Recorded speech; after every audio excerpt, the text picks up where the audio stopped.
In Trump's first term, there was a huge amount of daily reporting about how his White House was working. You've got Reince Priebus, the establishment Republican, Steve Bannon, the fiery alt-right nationalist, Jared Kushner, who supported Democrats in the past. The president sharply told his feuding team members to, quote, work it out. The communications director, the national security advisor, the deputy national security advisor. That's a lot of turnover. Trump's second term has been different. Trump's staff is selected much more for loyalty. The factional infighting is much less present. And the White House has been doing much more. The balance of coverage is about what they are actually doing in the world, as opposed to what they are doing or saying about each other. But particularly recently, around Minneapolis, around Venezuela, around a number of major stories, I've wondered, how are decisions being made here? What does the president know? Who tells him if something is going wrong? Who is wielding power and how? And is it on his behalf or on their own? So I want to talk to some reporters who cover the Trump White House day in and day out and can give me a better picture of how it is functioning internally. Ashley Parker and Michael Scherer are staff writers at The Atlantic. Before that, they were at The Washington Post, where Parker won 3 Pulitzer Prizes. They have covered Trump for many years now. And they have also profiled many of the people around him. And so are kind of uniquely placed to explain how something that at this point I think is less like a White House and more like a royal court is actually functioning day to day. How it is functioning for Donald Trump and how it is functioning for the rest of us. As always, my email, ezrakleinshow@nytimes.com. Ashley Parker, Michael Scherer, welcome to the show. Thanks for having me. Yeah, thanks for having us. So I want to begin with Donald Trump's theory of what went wrong in his first term. You read of Trump in your big profile of him. He had realized in his exile that at nearly every turn in his first term, someone on his own team, Reince Priebus, John Kelly, James Mattis, Bill Barr, Gary Cohn, had blocked him. He needed smart people who would figure out how to let him do everything that he wanted to do in whatever way he wanted to do it. So let me begin here. To what degree is that actually true about Trump's first term, Ashley? His first term, you have to keep in mind, and it's stunning to remember, but Donald Trump had never run for any office, any political office. He wakes up, he runs for president, and he wins, right? So he has this kind of ragtag team who has never operated at that level, some of whom had never been really in politics before. Remember Hope Hicks, who played a huge role in his first term? The lore was that when he told her, Hope, I'd like you to be part of my campaign, she thought it was a campaign for, she said, which golf course, right? Is it a marketing campaign for Trump Doral or something at Mar-a-Lago? And so he ascends to the presidency and he suddenly has to fill all of these posts with people he doesn't know, who he doesn't trust, many of whom don't like him, don't trust him, and, privately say he was their 16th choice to be president. And a lot of them view themselves as guardrails. They are there, they would argue they are there to teach him how the presidency works and how democracy works and these norms. But in a lot of ways, they really are thwarting what he's trying to do. In some instances, you have someone famously taking a piece of paper off of his desk so he can't sign something that they believe is problematic. You have them undermining him by leaking to the media. And you also have them saying, if here's the 10 reasons why you can't do this. If you do this, I'll resign. This time, and we mentioned this in our piece, but I think it's illustrative, one person we talked to, they said, look, when the president asks for something twice, we have an unofficial rule, which is that we do it, right? And I said, well, why twice? And they said, well, to be fair, he does say a lot of crazy things. But if he says it a second time, we know he's serious. And we know, regardless of whether it's, to fire the board of the Kennedy Center and take it over, or to potentially march on Greenland, if that's what he wants, we are there to make that happen. And it is such a marked difference. I mean, to what extent, Michael, is that, when does that just reflect good staffing? It's important for a principal to have staff who will say, hey, that's a bad idea. And to what extent does that shift into a kind of famously, we are the resistance inside the Trump administration? The reason I ask is because to the extent they set out in the second term to solve this, understanding whether it was a hindrance or in fact a help to him to be restrained seems important. It is good staffing in the traditional sense. And it was good staffing in the first term, in part because Trump also didn't come into office with a policy plan, with an ideology about what really to do with government. He didn't have a plan from day one about what he wanted to accomplish in terms of remaking the federal government. And so I think a lot of people back then were thinking, well, we're going to defend the White House, defend the government as it was. Like, that is our job, to make sure the systems work as they have worked for decades. And so by that definition, it is good staffing. Now, I think there was mistakes Trump made in that first term. We should mention that, like, he likes a gang of rivals, sort of nasty viper pit of rivals around him. And he had Kellyanne Conway and Jared Kushner and Stephen Bannon and Reince Priebus. I mean, those first few months, those were all independent power centers that were all fighting against each other. And that was bad staffing. I mean, that was a misdesign of his White House. But I think for the people who came in that first term, who were resisting him, they felt they were defending something that the country wanted, that the country had long established. And I think what you've seen, I mean, the implicit part of your question is, why has it changed? I mean, everyone who came into the second term knew what Trump wanted to do to the presidency, what he wanted to do to the government. And it was pretty radical the second time. And he had plans for it that he just wasn't able to describe, in 2017. And by that metric, I would argue that some of the staffing got better in certain ways, right? So a lot of these people, the first term, were new, if not to government, then certainly to the White House and the executive branch. And, the first term, Stephen Miller, for instance, his famous travel ban executive order, it created chaos at the airports. And a lot of these people spent their 4 years out of power, learning the lessons. And the president, too, he came in the first term and he sort of expected the presidency genuinely to kind of be like a monarchy, right? And he was frustrated when he wasn't king. And it turned out that, a single senator, John McCain, could tank something he really cared about. After 7 years of promises to repeal and replace Obamacare, it came down to just one vote, John McCain's. With all eyes on McCain, he casts his vote with a thumbs down. Republican leader Mitch McConnell, stone-faced, his arms crossed in defeat. So they all learned these lessons in the 4 years out of power, and they spend that time essentially getting bigger, stronger, faster, smarter, more ruthless. And so Stephen Miller, when he comes back, and I'm using him as an example, but this applies to a number of people, he now knows how to structure executive orders so that they can better stand up to court challenges. He now knows that if he cares about immigration, it's not just the Department of Homeland Security where he needs his people and true believers and loyalists. He knows that there are certain positions at the Department of Health and Human Services where he needs people who can implement his policies, or certain people at the State Department, in the Western Hemisphere's division, who will be crucial for what he wants to do. And so they come back understanding the levers of bureaucracy and government and ways to be creative and push norms and push boundaries in a way they didn't in the first term. So if you like what they're doing, which is sort of the destruction of the administrative state, they are much better staffers in that mission. How do they achieve that? So you describe in one of your pieces, the mission as they are staffing up for the second term is, quote, "This time loyalty would be absolute. The federal government's a big place. They actually have on it a number of people who, if you had seen them join in the first term, you would have expected them to be part of this more mainstream Republican establishment that might oppose parts of Trumpism. Think of somebody like Marco Rubio or Doug Burgum. So as they come in to this term with the idea that they're going to select for loyalty and alignment, how do they do it?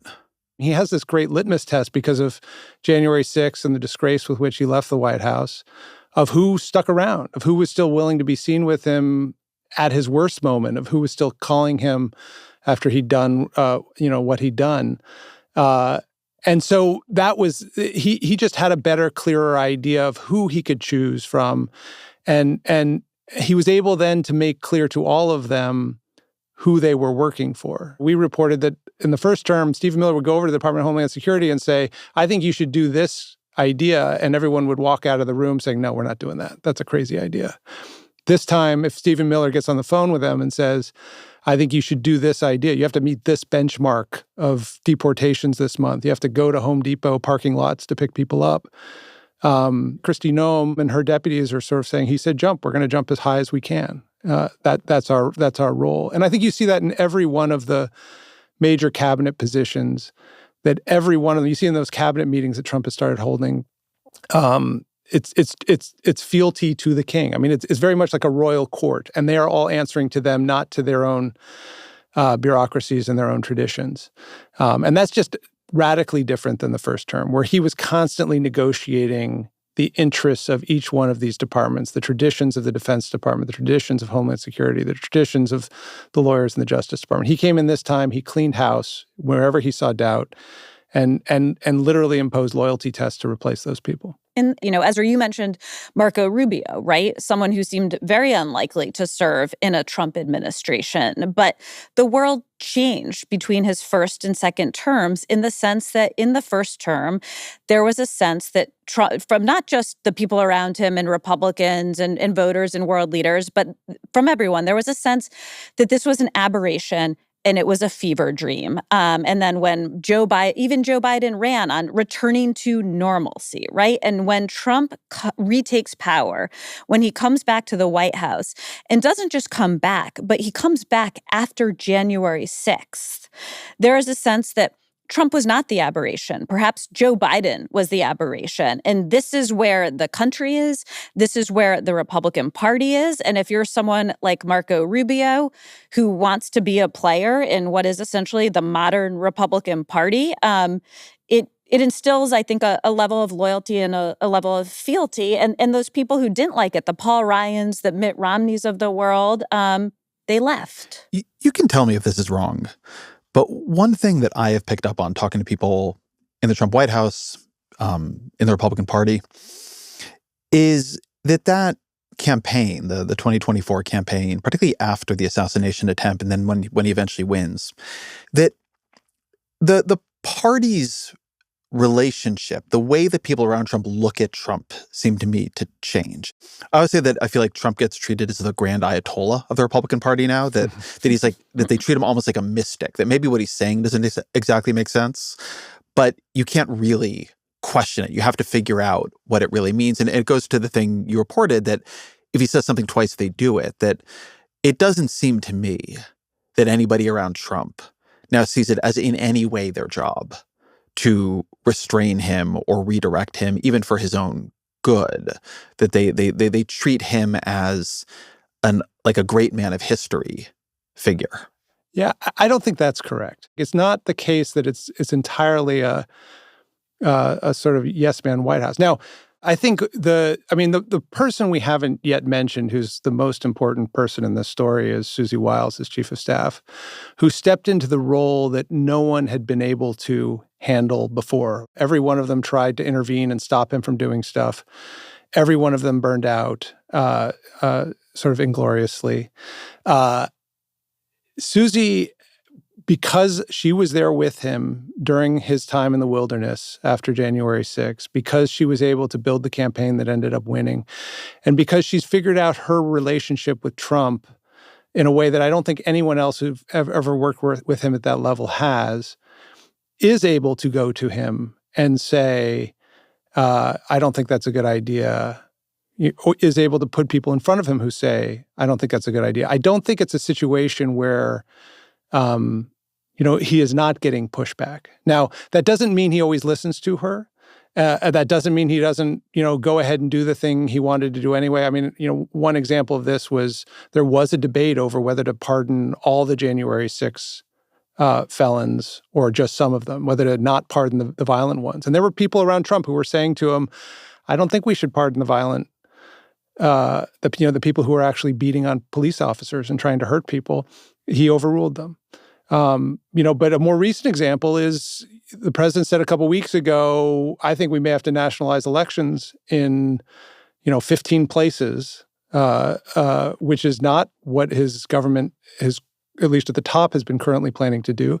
And there were people who went to him after that and said, wait, I don't think this is what you should be doing. And he hasn't exactly backed away from it. I mean, it's a little ambiguous now. It doesn't mean he's not going to try and nationalize, a city, but there is pushback. Now, the question of when there's pushback is an interesting one because Susie does not try and stop him if he's made up his mind. And that's different than Reince Priebus or some of the other chiefs of staff. And she's able to go along. He makes a decision. She'll go along with it. She'll try and make it, do as little damage as possible for him. But there, I don't think it's right to say there's no discussions like that. Tell me about their relationship.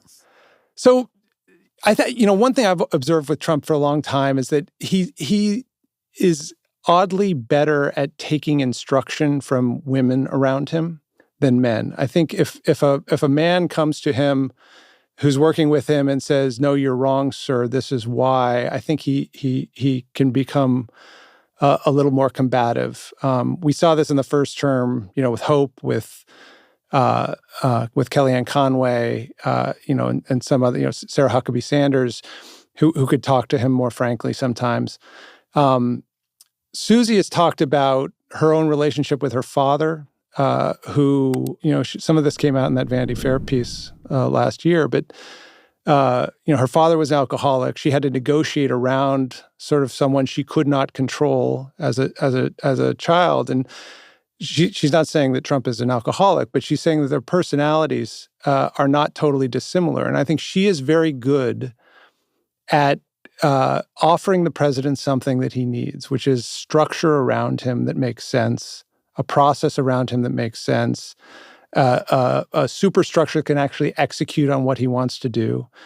And in exchange for that, she has the ability to say to him, "This is why I don't think this is a good idea. This is why I don't think that's a good idea." And I think they've formed a very tight bond. And I think the other thing that Susie has brought to the White House is it's not everybody, but 60, 70% of the senior people in the White House are Susie people. They work for her.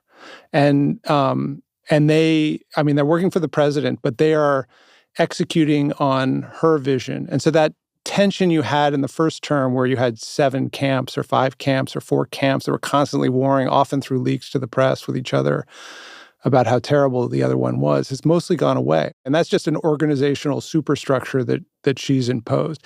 The last thing I'll say about her is that I think she's been very good at keeping people in line. There's a way in which if you step out, and this has happened with, cabinet level people, other senior officials, when they mess up, they hear it from Susie. And so there is a sort of discipline that's been imposed, often very subtly, from her within the government, which I think has served the president well. And to Michael's point, I hadn't quite thought of it that way, but I think you're exactly right that a lot of these women who are in very senior, powerful positions have been able to say things to Trump in a way he wouldn't accept from other people. And I think it's their ability, frankly, to not dissimilar to being a parent, right? You have different kids. And if I'm messaging something to my 7-year-old and I want her to do something or hear me, I do it differently than I do to my 14-year-old or my 2.5-year-old, right? I'm not going to say what age I'm arguing the president is,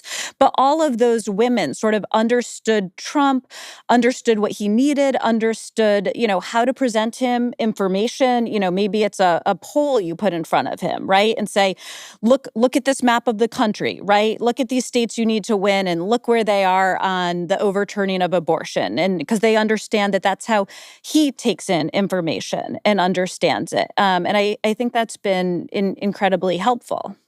Another thing I just mentioned real quick is that unlike the other chiefs of staff, she has not tried to control the information flow to the president. And that's a big shift from those first 3 or 4 chiefs of staff in the first term, where they tried to control the paper that was going in the room. They were trying to keep people from knowing exactly who was going into the Oval Office and who was not going to the Oval Office. Susie does not try to do that. And that complicates the job for Susie, first and foremost. Yeah, and for others in the White House. But it also, I think, allows the president to feel like, he's not being controlled. And one more thing on Susie is that Vanity Fair piece Michael mentioned, I assume your listeners know, but it was Susie gave a bunch of candid interviews to Chris Whipple. and they were on the record, and he ended up sort of taking, as journalists do, the most interesting and sometimes incendiary parts and publishing it in a very long Vanity Fair piece that got a ton of attention. And I understood why the White House was upset over it and Susie was upset over it. But to me, as I was reading it, and, because I think there were some observations she made and things she said quite candidly that you wouldn't necessarily want in the public domain. But as I read that, I thought, this is what makes her a good chief of staff. She's incredibly clear-eyed, right? She knows who's who. She knows when there's been a mistake. She sees, the angle this person is always playing, and she's aware of it. So I think she's very savvy and smart of sort of the court around him and who they are and what their motivations are. One interpretation many people, to some degree myself included, had coming out of that piece, because Wiles does not give a lot of interviews. She's not out in public in the way Stephen Miller is or Marco Rubio is or J.D. Vance is. She's not spilling all her thoughts on X. Is that she portrayed herself in that piece as a quite enabling chief of staff. I mean, there's this sort of famous quote, I'm paraphrasing it, where she says, you have other chiefs of staff who have these moments where they march into the Oval Office and they tell the president that what they're trying to do is unconstitutional or wrong and they need to change course. And I don't have any of those moments. And given how many things Donald Trump tries to do that are unconstitutional or wrong, it struck me as not a plausible interpretation that no such moments are needed. So you're sort of portraying her here as a quite strong chief of staff, controlling process, creating structure. I felt like a lot of what was incendiary about that was she in some ways portrayed herself as a somewhat mild chief of staff who just sees her role as kind of helping shape what he wants to do. Yeah, I think there's a lot of nuance here. So, the president decides, I'm going to pardon everyone from January 6th. There's no discussion of it afterwards. That's what happens. But, I've talked to people who've talked about meetings with her during the campaign and afterwards where she often says almost nothing during much of the meeting, and then she'll say something quietly at the end, I'm not sure that's a good idea. And so it's not, you could argue that obviously she has allowed things that, many people would say are unconstitutional. But I think there's a different litmus test she's using for a lot of these things. Another example that gets at this is after the Preddy shooting in Minneapolis, you had that Saturday, Noem and Miller leading the charge, saying, this was basically a terrorist who was going to assault officers. Obviously not true. The president came in and basically reverses course, overrules Stephen Miller, kind of puts him in the penalty box, overrules Noem, sends Tom Homan up to Minneapolis. We now know that almost all the surge of troops there have been pulled out. A very dramatic reversal that happens very quickly. If you were to ask Susie, why did that happen? She would say, well, the president made that decision to do that. But I don't think... I think there was a clear set of discussions engineered by Susie and other people in the White House to basically allow for such a dramatic shift to happen. And I don't know if Reince Priebus or some of the other people who worked for him in the first term, would have been able to guide that process in the same way. Let me pick up on something that specific event has made me think a lot about, which is you mentioned the flow of information to the president. And traditionally, the chief of staff, National Security Council, Domestic Policy Council, there's a lot of White House structure that is fundamentally about narrowing, prioritizing, and rationalizing the flow of information to the president, which can mean if it's done badly, they don't hear things they should be hearing. If it's done well, it means they're not overwhelmed by too much because the responsibilities of the presidency are potentially quite vast. When I listen to Donald Trump talk, how good the information he is getting is not obvious to me. When Stephen Miller lies to me on television, I think Stephen Miller knows he is lying to me. Trump, I can often not tell in certain situations if he has been fed terrible information by the people around him. I watch these cabinet meetings where his cabinet goes around and prefaces every incredibly sunny report with totalitarian kitsch style praise of the president. Sir, as we've said very often, economic security is national security, and our country has never been so secure thanks to you. You have brought us back from the edge. You have the overwhelming mandate from the American people. You're restoring confidence in government. And I think to myself watching this that if he is believing any of this, he is being very ill-served, among other things, right? This is the problem with regimes that work like that. Like, does Trump get bad news? Is he getting better information than what we see in those cabinet meetings? Or does he have a bunch of yes men and women around him who tell him what he wants to hear? One thing is that Trump himself does not really differentiate always between the sources, right? You may know that an article in the New York Times means one thing and that an article in Breitbart News means something else, and interpret it accordingly. You know, the same way as a student, if I'm writing a research paper, I know that taking something out of an original source textbook is one caliber of information, that Wikipedia is maybe a good jumping off point, but something you would never cite, and that like Reddit is just a crazy rabbit hole. But Trump is willing to treat those all equally. So if a poll is in his favor, he likes that poll. And you're right, he gets a lot of information from people for various reasons, because they want him to like them, and he likes them if they show him a poll claiming his approval rating in New York is 70%. That's exciting for him. He gets information from people like a Laura Loomer, who has a direct line to him, who has her own agenda and potentially her own clients. He does not differentiate between that information. I think his lens of it as someone who's quite transactional he views it sort of like, is this something I like, or is this something I don't like? And if it's something he likes, he will repeat it ad nauseum, whether or not it is true. And if it's something he doesn't like, he will choose not to accept it as fact, and will probably not put it out on Truth Social. So, but does Susie Wiles see it as her job when the president is saying untrue things to make sure his picture of reality is true? I don't think, no, absolutely not. That seems like a problem.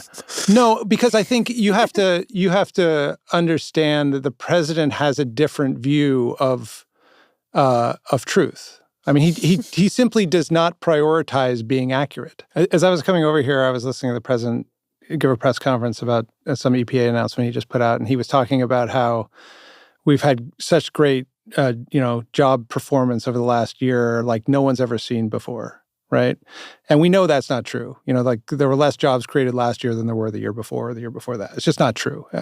But the president says those sorts of things, I think, knowing that they're not true. He thinks the things he says are made as part of a transaction with whoever he's speaking to, the American people usually, his voters, in which he's trying to get something from them. So he's trying to sell something to them. So I don't think there's, like, the president just doesn't prioritize accuracy in that way. I mean, that's like a genteel way of putting it, but yes. Sure. I mean, I would also argue he has a long history, legitimately, of sort of bending reality to his will.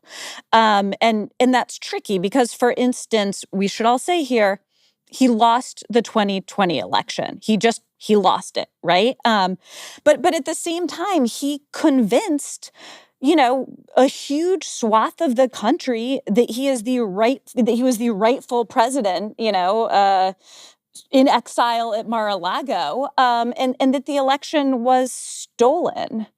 And so I don't really know what my macro point is, because I am arguing that there's actual tangible facts and truth, and I believed in a reality-based world. But for his purposes, he is nearly as happy to have those 40% of the electorate think he won the election. I recognize that Donald Trump has a bullshitter's relationship to the truth. And I mean that there's like this great this great book of philosophy called On Bullshit.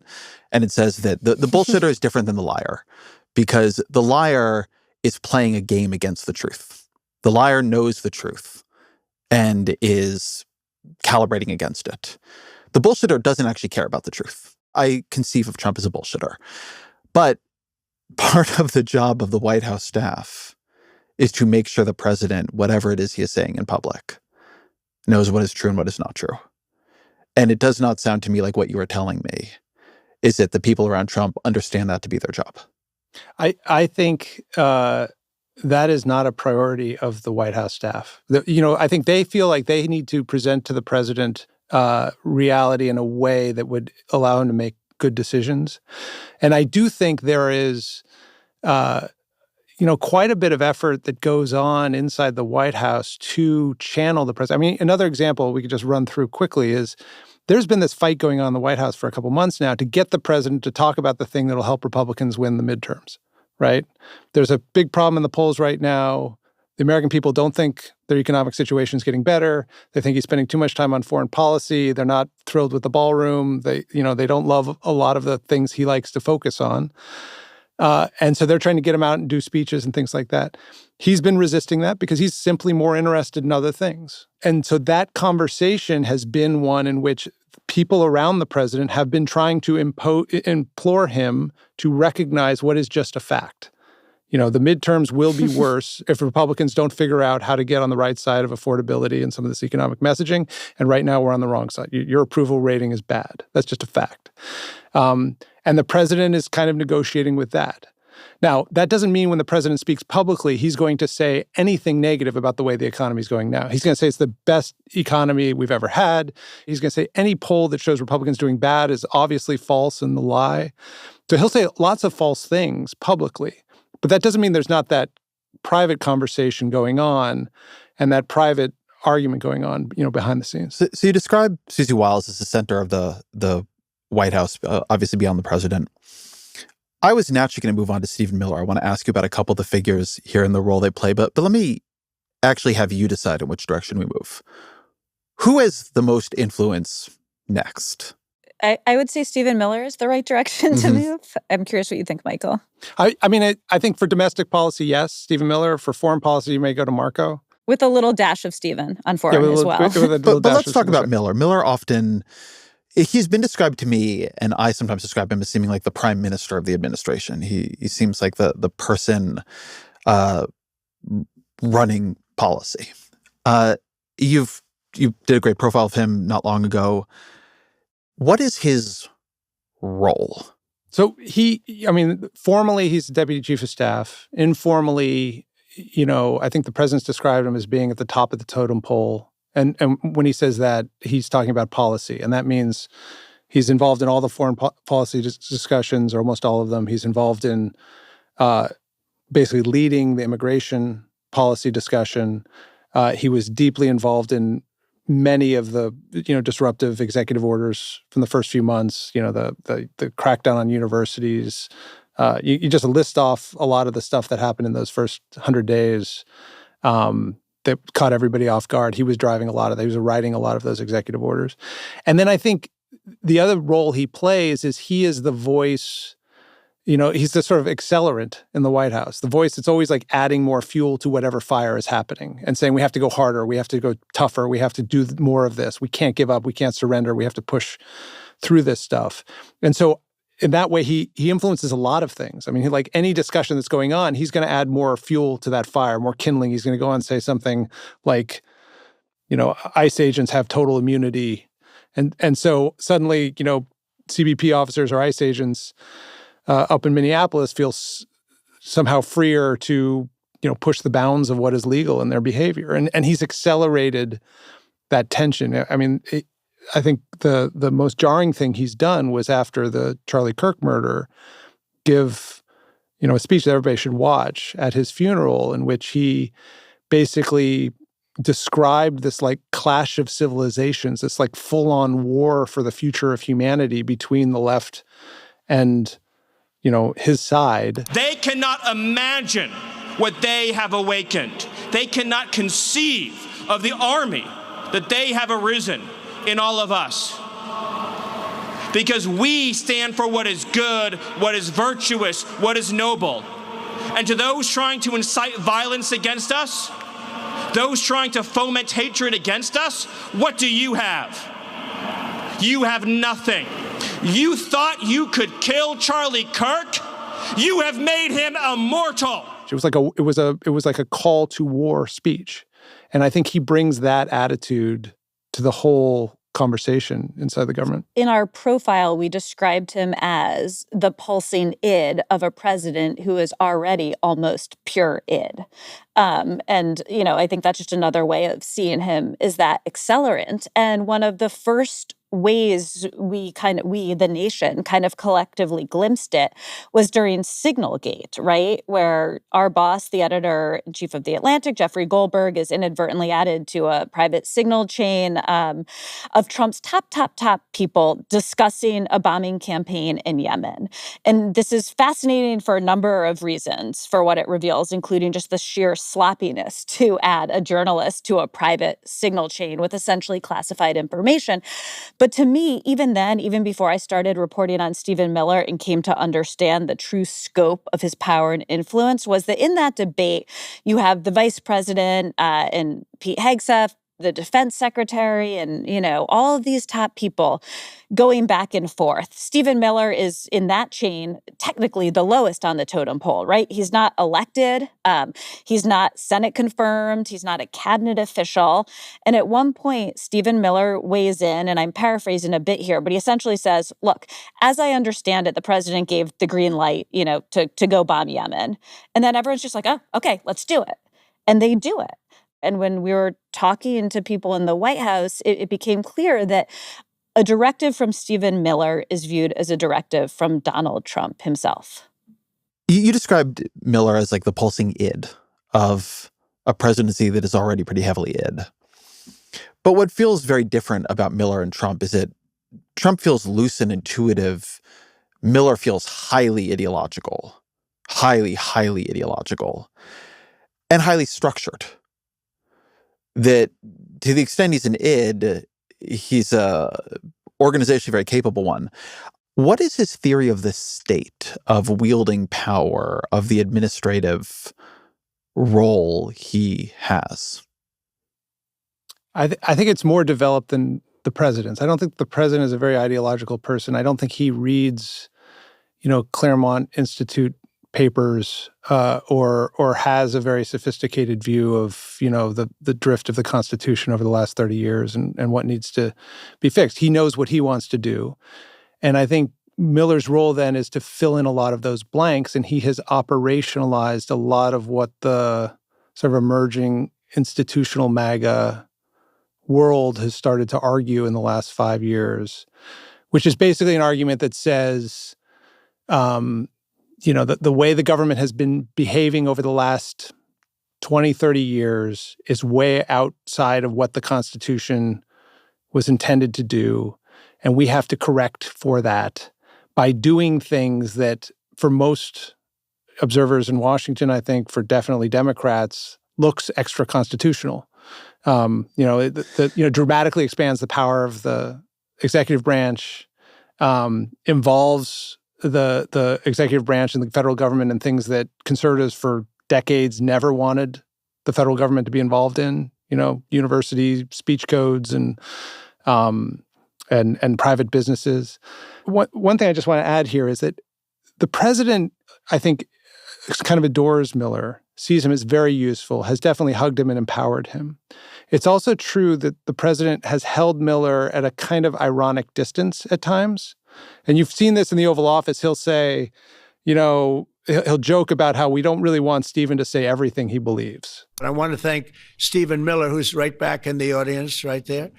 I'd love to have him. I love watching him on television. I'd love to have him come up and explain his true feelings, but maybe not his truest feelings. That might be going a little bit too far. Or, we reported in this story an anecdote from the debate prep in 2024 in which they're talking about immigration.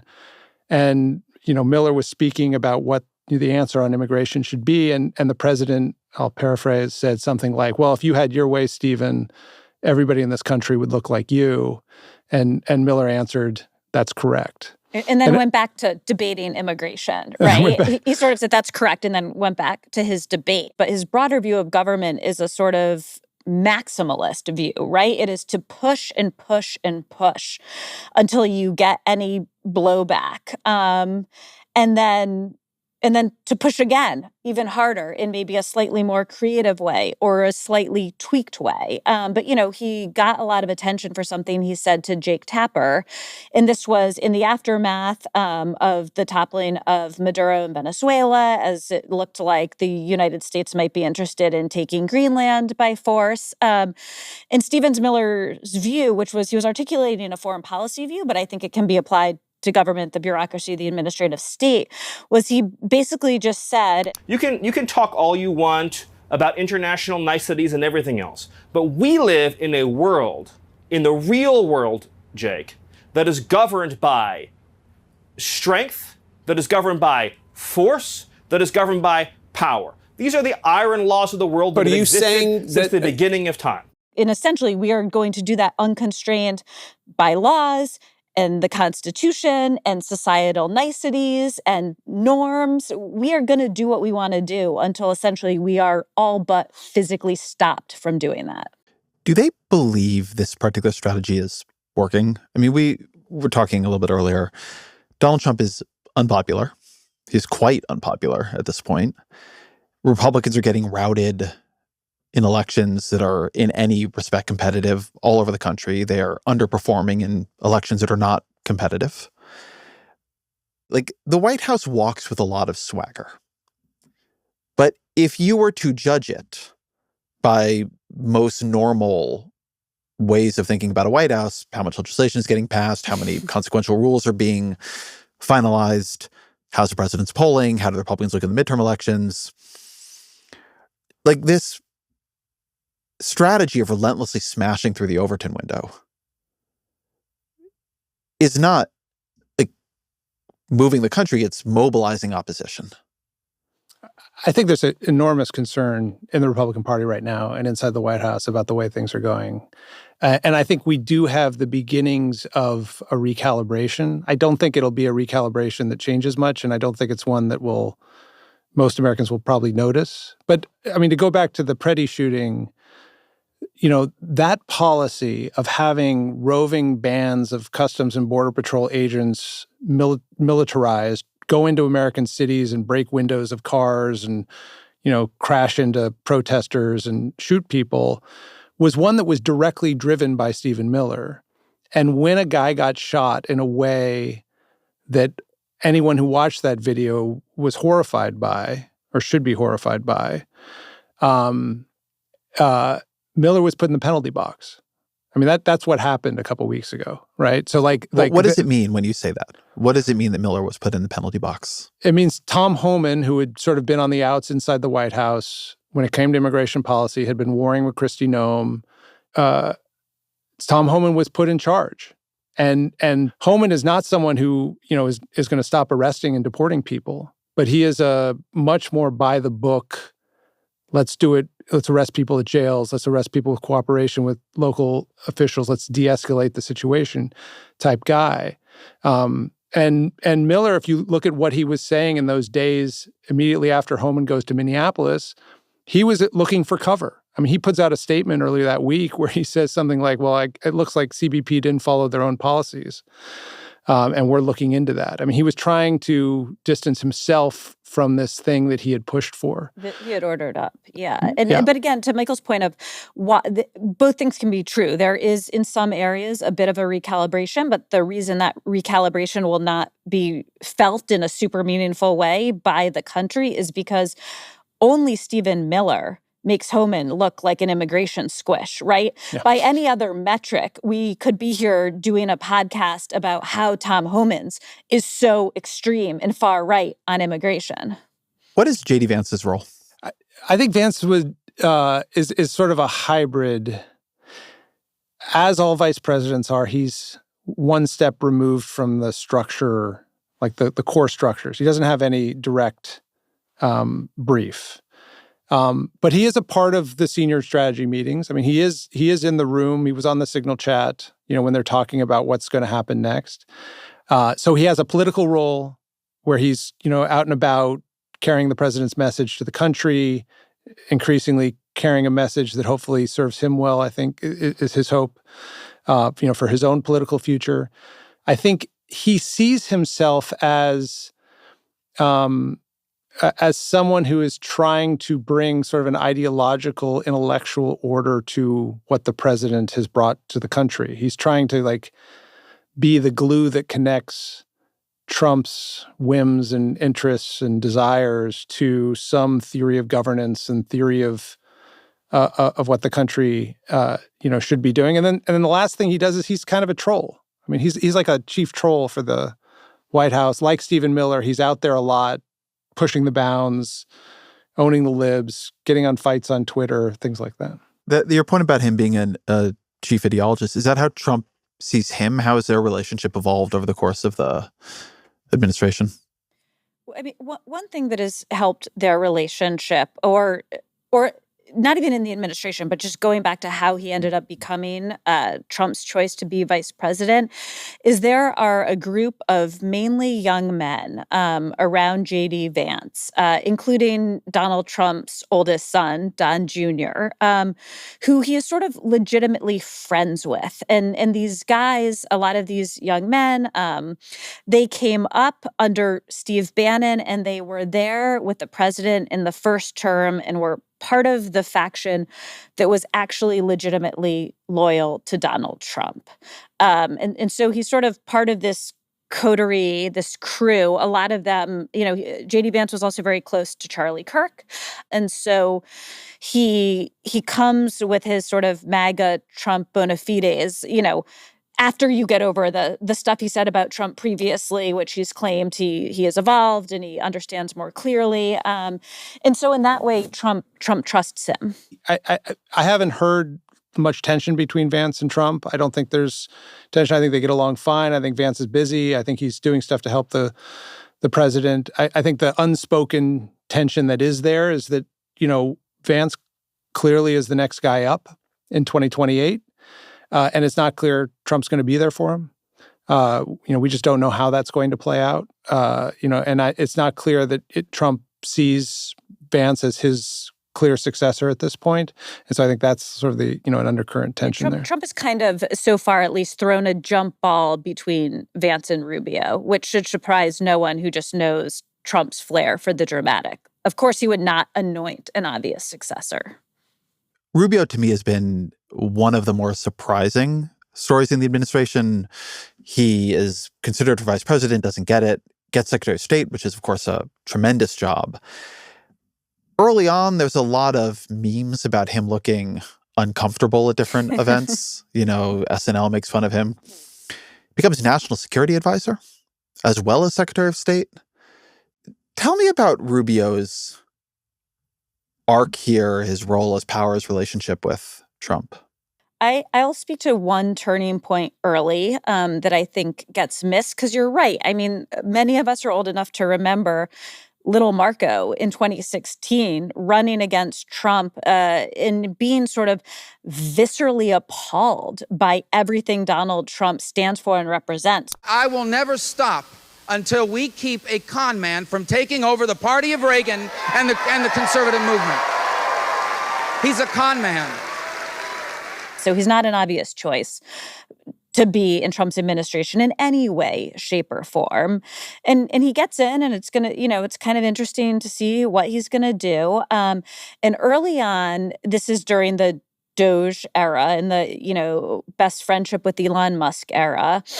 Elon Musk is annoying, to put it mildly, a lot of these cabinet secretaries, right? Because he's going in with a sledgehammer. He's doing things that are not helpful at their agencies. And keep in mind, he decimates USAID, which is something Rubio has been arguing for more funding for during the Biden administration.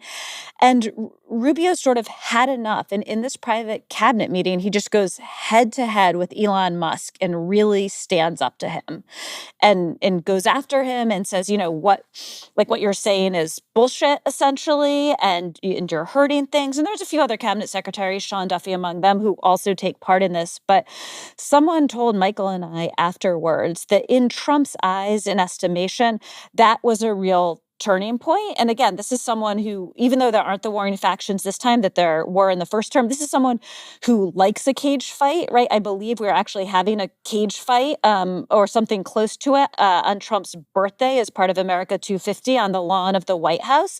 And to see Marco Rubio kind of just stand up for himself in such a strong way, I think helped Trump just mentally say, oh, this isn't little Marco anymore. And that's one of the first times when he really rises in his power in the administration.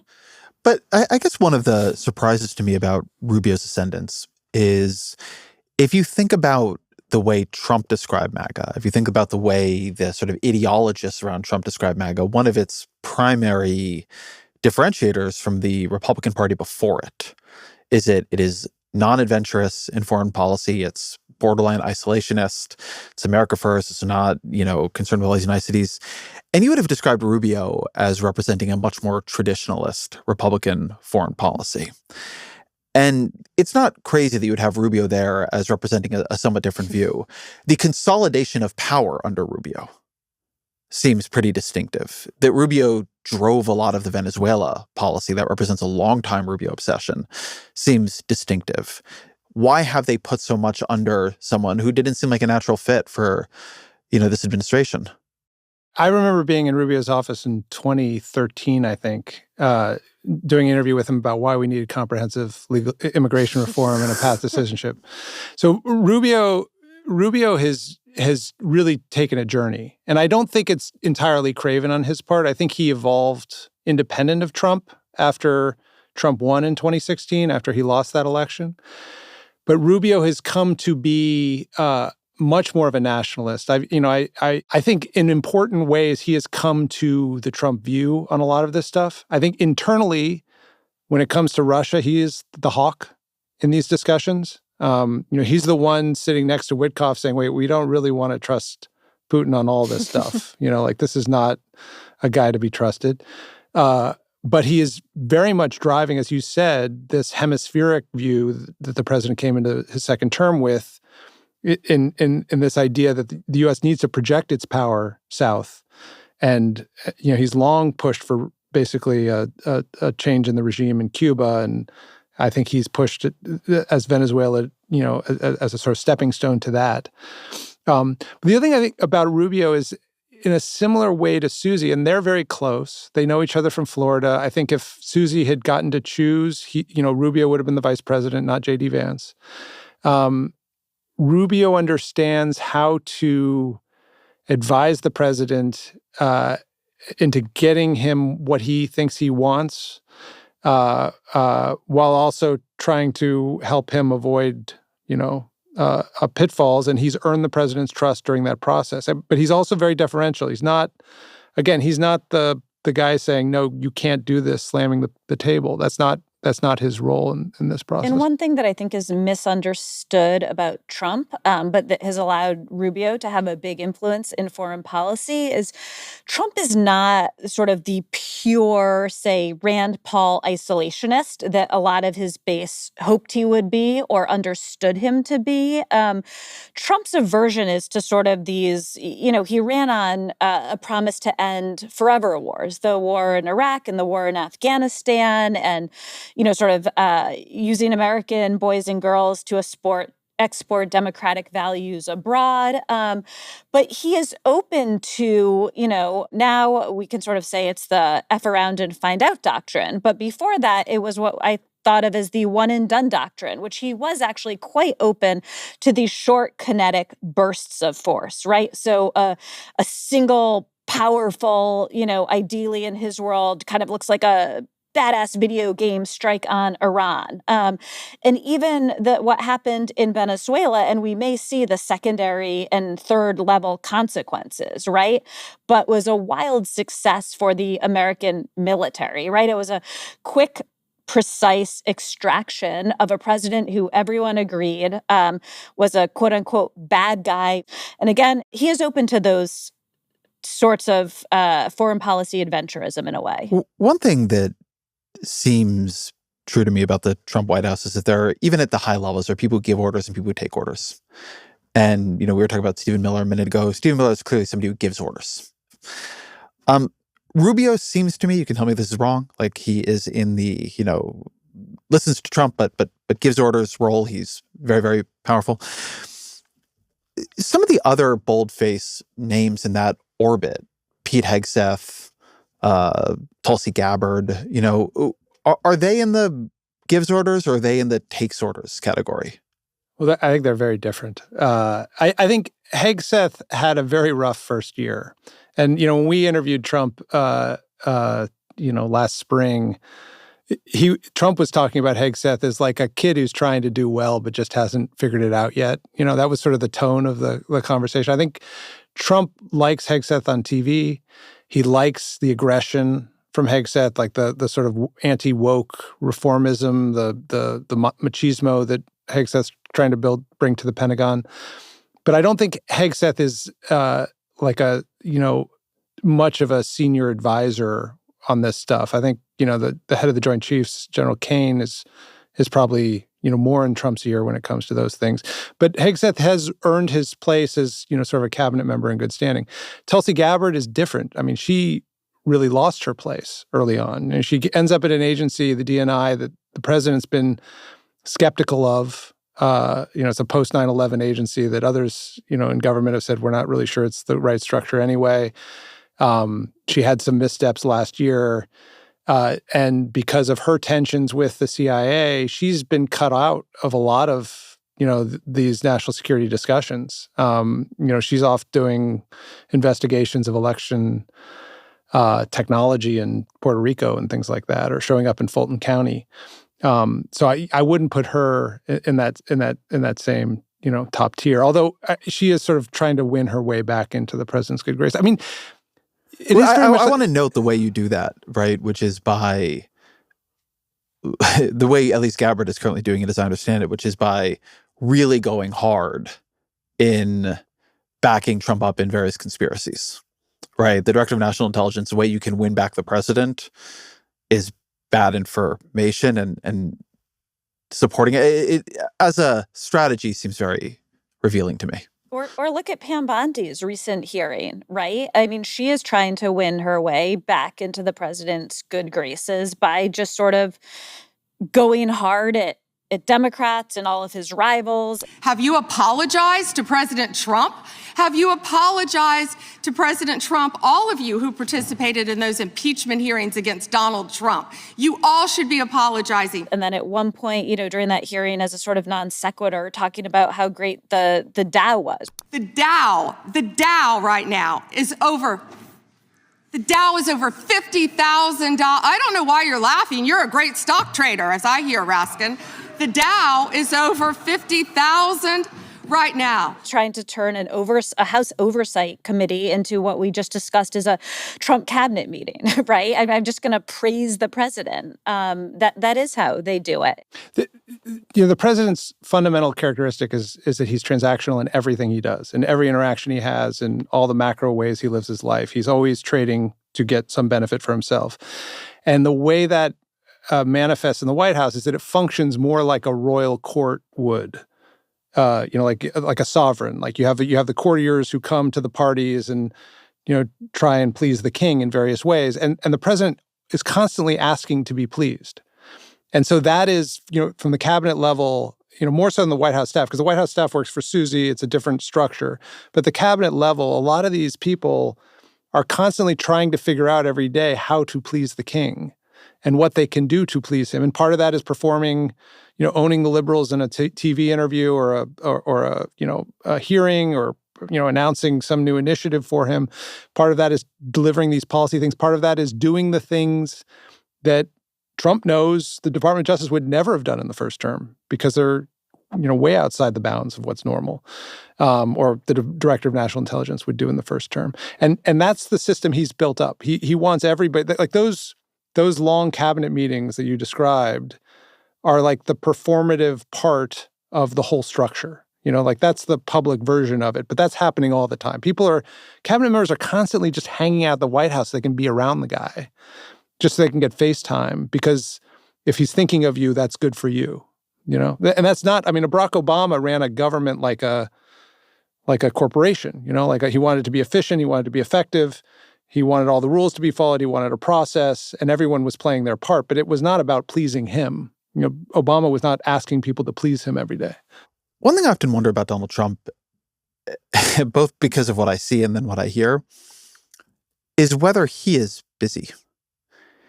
He seems to have a lot more time than most people I know to watch TV, to watch his underlings on TV. They're performing the way they are at hearings and on cable news, in part because they think the president might see them. He is answering random phone calls from people like you sometimes, without even knowing who's going to be on the other end of the line. He gives very, very long interviews, and a lot of them. Some people have described to me Trump just seeming to have time to talk. You talked about Obama running the White House like a corporation, famously saying, I wear the same 2 colors of suits, so I'm never thinking about what I have to wear. He treated his time like an incredibly precious resource. And the idea that he'd be just channel flipping was sort of unthinkable. How does Trump spend his time? What does his schedule look like? I mean, we've talked about things laddering up to him, but it's sometimes not obvious to me how actually inside these policy debates and processes he is compared to recent previous presidents. He wakes up late. Obama would start work very early in the Oval Office and work until dinner time, and then he'd go back to the residence. Trump comes down later in the morning. I think on an average day, he's in front of live cameras. If he's at the White House, 1 to 3 hours in a day. I mean, that's a lot of time to be just talking on the record to somebody or doing something like that. And I think the rest of the time is much more free form. I don't think that structure, that sort of like drive towards efficiency and structure is something that interests him. I think what interests him is how much he can get out of every day, what transaction he can have and what he gets out of each transaction. I think it's the reason he's been so interested in foreign policy. He has an enormous amount of power when it comes to foreign policy. So he can get on the phone with all kinds of world leaders, and he loves talking to anybody. I mean, he really has no problem, taking phone calls from just about anybody, talking to the new mayor of New York in a friendly way, talking, to try and settle wars and corners of the world. Sort of like Don from Queens, a consummate, talk radio caller or host. It's a very good medium for him, frankly. People say he's incredibly compelling on the phone. He plays a lot of golf on the weekends. He goes to his private clubs, Mar-a-Lago in the winter, Bedminster sometimes when it's nicer, where he holds court there. And he loves a lot of inputs, but you're right. It's much more of like a rolling conversation than it is sort of a meaningful policy debate in the traditional sense. That's absolutely true. I am not the president. I do a podcast. I do some columns. I feel like I have trouble fitting phone calls into my day. It's like I'm not communicative in the way I'd like to be. I hear about this and I watch some of this. And I wonder how he is not more aggressively scheduled, given all the things that, in theory, in another White House would ultimately come up to him. And I feel like it sometimes leaves me with only a couple of options. Either of those things are not coming up to him. So he doesn't know about as much as a Barack Obama or a Joe Biden or George W. Bush did, right? He's trusting his people more. If something gets bad enough, they bring it to him. But the level at which something gets brought to him is very different. Or that he is not sitting and presiding over things, that maybe he's brought a sign-off, but in a way that, Bill Clinton or Obama or Biden really wanted to see their advisors arguing things out in front of them and reading the briefing book. He doesn't care. Something gets brought to him. Another possibility is I'm just not seeing where in his time this happens, and they're having more late night calls or the decisions are made in a different way. But it can't all fit. Right? He can't be both loose and in front of cameras for 1 to 3 hours a day and doing the level of oversight that I think his predecessors did. So what is pushed out here? All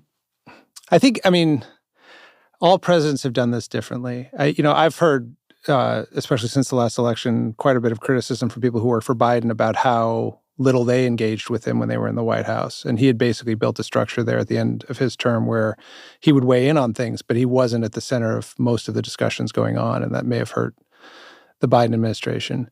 I think you're describing a president who serves the government, who serves the White House. And I think Trump is sort of the reverse of that. You know, he is a president who is served by the White House and the government around him. The other thing is, he's always loved being on the phone with lots of people. I mean, going back to his time in New York, he would get on the phone with reporters all the time, get on the phone with friends all the time. I talked to Bobby Kennedy, the HHS secretary, and he said he gets phone calls really late at night from the president. So I think the president is doing work late at night, and he'll just call up cabinet members or advisors late at night to talk through things. And he has, the other thing the president has, which we haven't talked about, is he has his own little superstructure inside the White House of aides who basically just work with him, who just provide him information, who just are sort of channeling people to him outside the structure that Susie's created.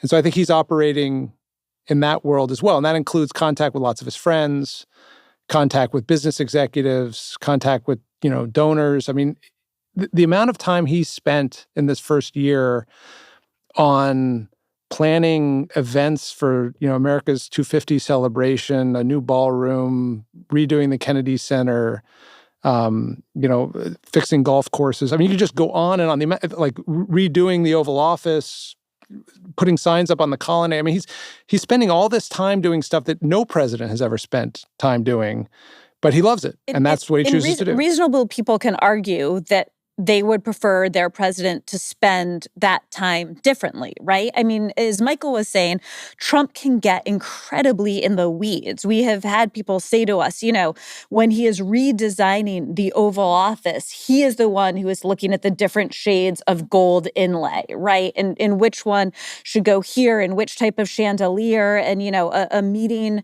at Mar-a-Lago being stopped because he notices out his window that a tree is bending the wrong way. Now, again, would perhaps most voters prefer he take that level of passion and attention to detail to figuring out what's going on in Minneapolis?